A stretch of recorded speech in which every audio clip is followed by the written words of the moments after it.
Hey everybody, this is part 2 of variable types video. In the first video we looked at global and instance variables. In this video we're going to follow up with a less commonly known variable type, which is the local variable. Local variables are basically unique to the event or the script that they're created in. So they're like a temporary variable. They don't stick around. When the event is over or the script is done, the variable's gone. They also have a special little property that when you use commands like with to go inside of other objects, the local variable is not affected. Let's show you what that means and do some local variable work. What I've got here is I've got my player, and as my player moves close to a ghost, watch the hit point bar up here.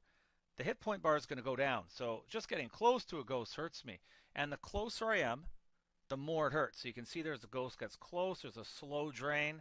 If I get really close, it drains really fast, right? So I have a little equation there. Now, when I'm calculating that damage, how much should be coming off of the player based on the distance, I make some variables that are just temporarily used. I don't need them to stick around for the whole game, right? They're just using that very one step, to calculate a value. So I'm going to use local variables. So let's see how that works. In my player here, in the step event, I basically dedicated my step event here to seeing should I be taking damage or not. So here's the first nice thing about local variables. Easy to make, okay? If some ghosts exists in the room, I'm going to find the nearest ghost, find its distance, and calculate how much damage it should do. So I'm making three variables here. Nearest, local variable. When this step event is done, so basically this page is done, that variable's thrown away. Okay, it's temporary, so they call local variable. It's local to this event or local to the script. I make another variable called distance and a variable called damage. You could have also done this. You can make them with the comma in between if you want, like that, to save a little bit of time. Okay, that works too. Now, you use them just like normal variables, right? They're there, use them. So nearest, I find the nearest ghost. Distance, I find the distance. And if you're not familiar with these commands, you may want to go back, look at some of the other videos I have on instances and IDs, right? They'll teach you this stuff and stuff you can do with it. And then I ask a question. If the distance is less than 200, I have a little math equation there, which basically the closer they are, the more damage they do, this step. The maximum is 1. If they're really far away, it does a fraction of 1. If they're super close, it's going to basically do the full 1 damage. And there I go, hit points goes down by damage. Hit points was my instance variable of the player.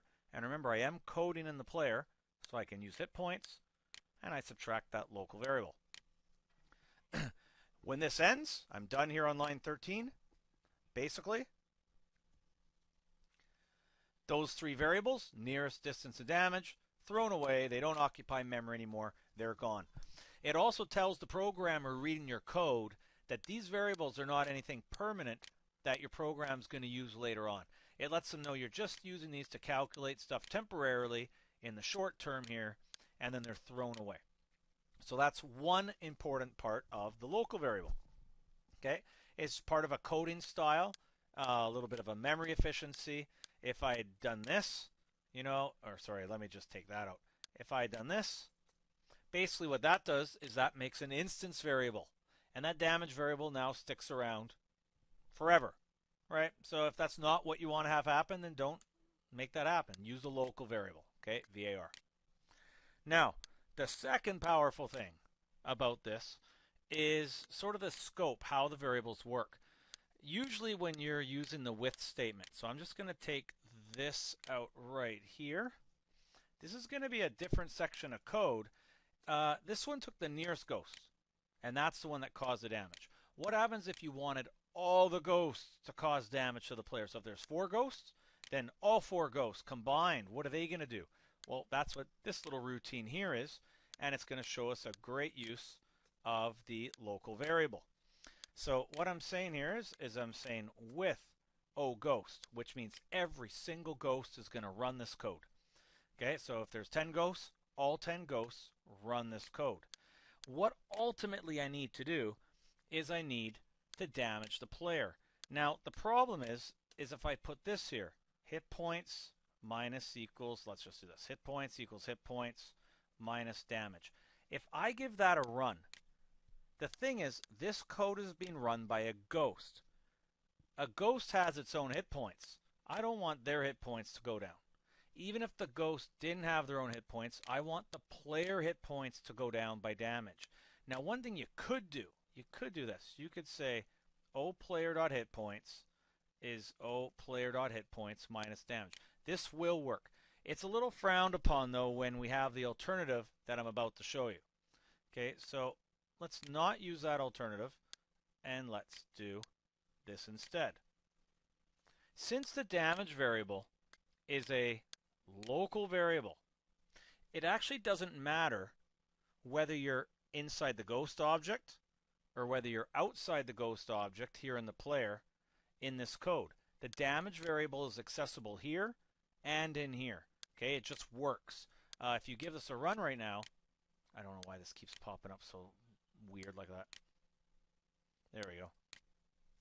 And what you get is you get the damage set to 0 when the script starts, and then every ghost is going to add on to that damage variable. So keep in mind, this is being run by a ghost, but the ghost has full access to this damage variable.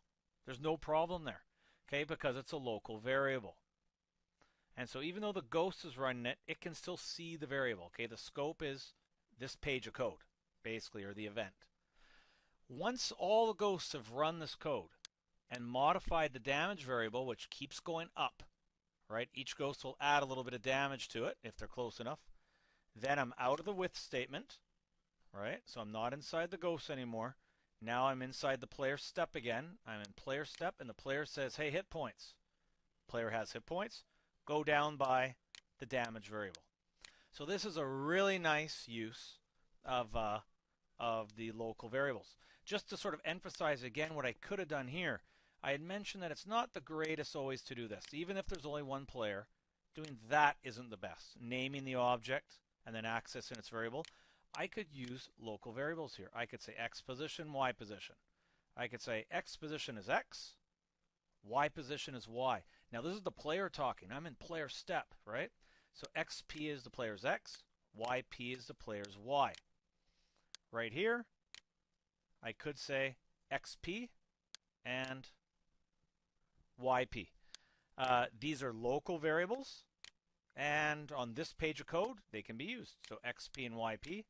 Every ghost is running this code, but using the value XP and YP, which was just set to the player's X and the player's Y. So this is just an example. It's not actually the best example, but it's showing you what you can do. You're going to find times in your code where you need to do this, right? Give access to other objects. Local variables are one way. For those that didn't know, one thing you could have done here is, I'm pretty sure you could have done this. Whenever you go inside a with statement, to get outside of the with statement, use the word other. So other is the object you were originally in. So I'm originally in player step, and then I said with ghost, so I'm in the ghost. But I want to be able to use a player variable, instance variable, use other. Other takes me out of the with statement and grabs the X of the player because I'm coding in player. If you didn't know that, that's maybe a little tip you pick up here. Okay, it's a nice one too. Anyways, that's your local variables, and a not too bad example of how they can be useful and why and when to use them. Thanks for watching, and start sticking those in your programs.